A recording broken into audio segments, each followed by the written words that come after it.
வண்டி வந்து battery charge ஏறல. வயரிங் கிட்ட மாற்றிக்கிட்டு இருக்கேன். வயரிங் கிட்ட வந்து என்னென்னா ஒரிஜினல் வயரிங் கிட்ட வாங்கி மாற்றணும். பேட்டரி ரிட்டர்ன் சார்ஜ் ஏறல. ரெண்டாவது ஹார்ன் கம்ப்ளைண்ட்டு,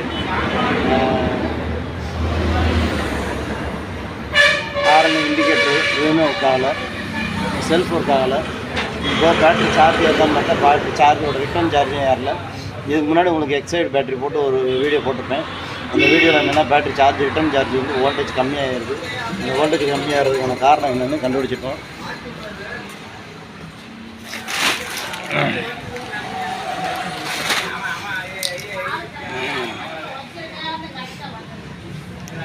இந்த இக்னேஷன் லாக்கோட மெயின் வயரு, வயரிங் வேலை என்ன நான் போட்டு விட்ருக்கேன். இது வந்து என்னென்னா ஃபுல் சாக்கெட்டுமே மெல்ட் ஆகிருக்கு. இது வந்து இக்னேஷன் சாவிலேருந்து ரிட்டர்ன் போகிற கரண்ட்டு இது ஃபுல்லாகவே மெல்ட் ஆகிருக்கு. வயரு எங்கே வரைக்கும் கீழே வரைக்கும் மெல்ட் ஆகிருக்கு. அதனால் இந்த வயரிங் கிட்ட மாற்றுறோம். Original wiring கிட்டாயும் மாற்றுறோம்.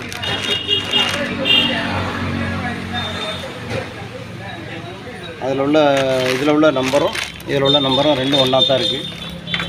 பார்ட் நம்பரை வச்சு நாங்கள் வாங்கி மாற்றுறோம். இதில் உள்ள வயரிங் நம்பர், இதில் உள்ள வயரிங் நம்பர் எல்லாமே செட்டாக நியூ வயரிங் கிட் எல்லாமே சேஞ்ச் பண்ணுறோம். எல்லா வயருமே செக் பண்ணி தான் வாங்கிட்டு வரோம். வயரிங் கம்ப்ளைண்ட் உள்ள வண்டிகளுக்கு இந்த மாதிரி வயரிங் செட்டு ஃபுல்லாமே நாங்கள் பூசி போடுறோம். ஒரிஜினலாகவே போடுறோம். இது வந்து ஒரிஜினல் வயரிங் கிட்டு. இது வண்டியில் இருந்த பழைய வயரிங் கிட்டு.